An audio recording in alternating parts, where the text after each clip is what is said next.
Kevin has been with Jessica for 2 years. Over time, he has become her punching bag. Becky is always angry, even over the smallest things. But Kevin wants to keep the peace. He doesn't say anything, he doesn't complain, he doesn't set a boundary. He has become Becky's doormat. He officially has handed over his balls. Instead of setting a boundary, Kevin gives Becky even more love. But nothing changes. She actually hates it. Kevin does everything Becky wants, and still it is never good enough. And Kevin desperately hopes that one day Becky stops hating him and that she finally spreads her legs again for Kevin so that he finally can have sex with her again. Most men are in relationships like Kevin. No love, no respect, no intimacy. Now my man, do you want a relationship like Kevin? Do you want to be a man that doesn't have any intimacy, any love and any respect? If not, then continue watching this video. Because today I'm going to show you how you can create the relationship of your dreams where you have the power and you're not at the mercy of Becky's or Jessica's mood swings. You're not her doormat anymore, you're not her punching bag. You actually create the relationship of your dreams on your terms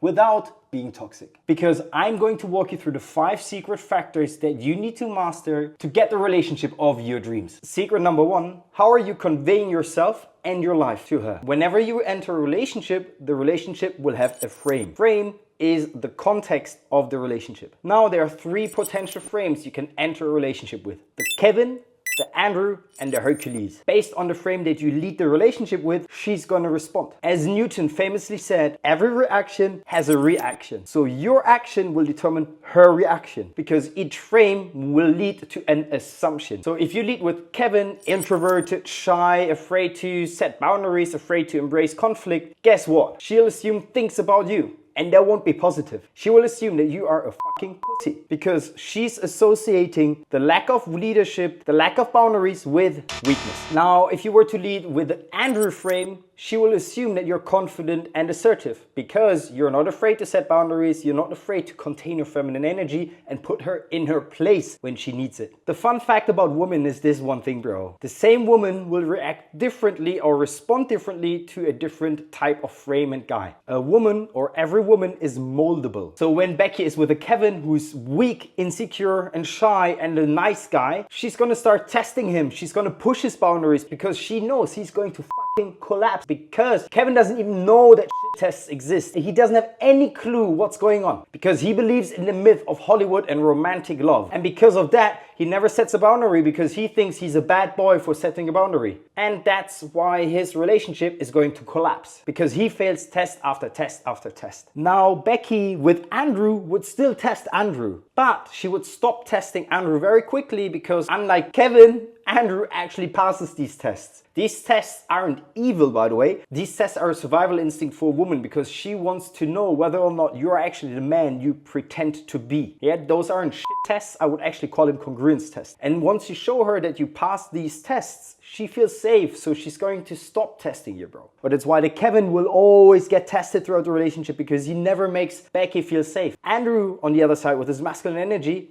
bam, he's conveying himself as the masculine, confident, assertive leader. That will make Becky feel safe because Andrew isn't afraid to step up to Becky. And when a woman knows that you're stepping up to her, she knows that you're going to step up for her when shit hits the fan. Now, the one issue I see with Andrew and Kevin is this. Both are extremes. So Kevin is the ultimate nice guy, absolute pussy, insecure, shy, socially awkward, can't set boundaries. Andrew, on the other hand, is controlling, domineering. He's too masculine, he's hyper masculine, Kevin is hyper feminine. So you want to take the good traits of each of them, Kevin being the empath, for instance, you want to take that and you want to take the confidence and assertiveness from Andrew and combine it with that empathy, which will bring you back to balance. Now, what's secret number 2? Selling the vision, the story of the relationship, not of you individually. So you ask yourself, what story do you two want to create together? What kind of lifestyle do you want to live? Are you going to create the Leonard and Penny kind of story or Sheldon and Amy kind of relationship? Or is it going to be a completely different kind of lifestyle or kind of vision for the relationship? Always remember, the story that you're leading with will attract a specific kind of woman that is attracted by this story. So coming back to Amy and Sheldon, or like Leonard and Penny, for instance, the story of that relationship is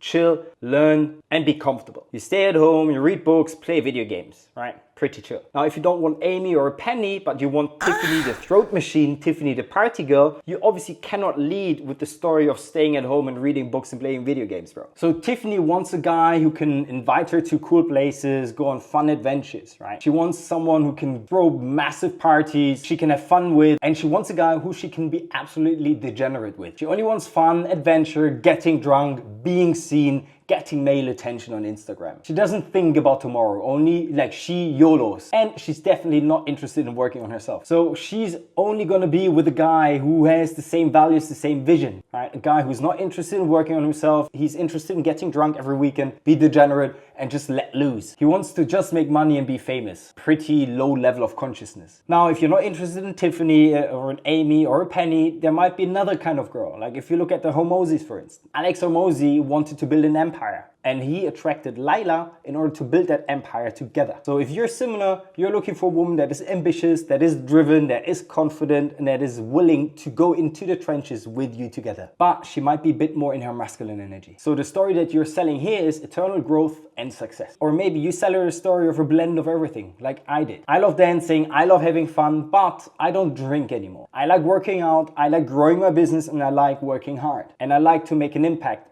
But I also like to not burn out and have some chill a bit, you know? I watch football highlights, but it's not that my life doesn't evolve around fun only, at least not in the conventional way of thinking. So when I met Sandra, I led with the story of an exciting life that involves hard work, unpredictability, and adaptability. Like, I'm rare, I have standards, and you better meet them. If you don't like them, then you're not the one. I'll find someone else. But if you stick around me, I'll support you no matter what. I am going to be loyal. So, takeaway for you for point number 2 is attract a woman that is excited to live the life that you're currently living or that you're envisioning to live. Because if you sell her what she actually wants as well, bro, and that leads me to point number 3, she's always going to be with you. She's going to be the most loyal woman ever. And that's because you understand what she truly wants, you take her boxes and criteria of deal breakers, and you meet her needs and desires. And I'm going to explain to you in just a second what those 4 desires are that every woman has. My man, if you want my help with creating the right frame for your relationship, getting the relationship on your terms, or even attracting a high quality woman that you can create the relationships on your terms with, then bro, why don't you apply working with me? Don't be shy. Just click the link in the description below and apply to work with me and my team, bro. Looking forward to see you there. Don't be shy. So secret number 3 is every woman has 4 primary desires. And if you as a man hit them all 4 together, bro, she is going to be the most loyal woman ever, and she's going to do everything you want. Just make sure you don't abuse that power. Because when you give her those 4 primary desires, she's going to feel empowered to be safe with you and step into her feminine energy. Because deep down, every woman wants to be in her feminine energy. So what are those 4 primary desires? I mentioned them already in a couple of my previous videos. So desire number 1, and that is the foundation of her needs, is safety. And that is emotional and physical safety. Emotional safety means you don't judge her and you don't shame her for her feelings, for instance. When she's moody, you don't shame her for that.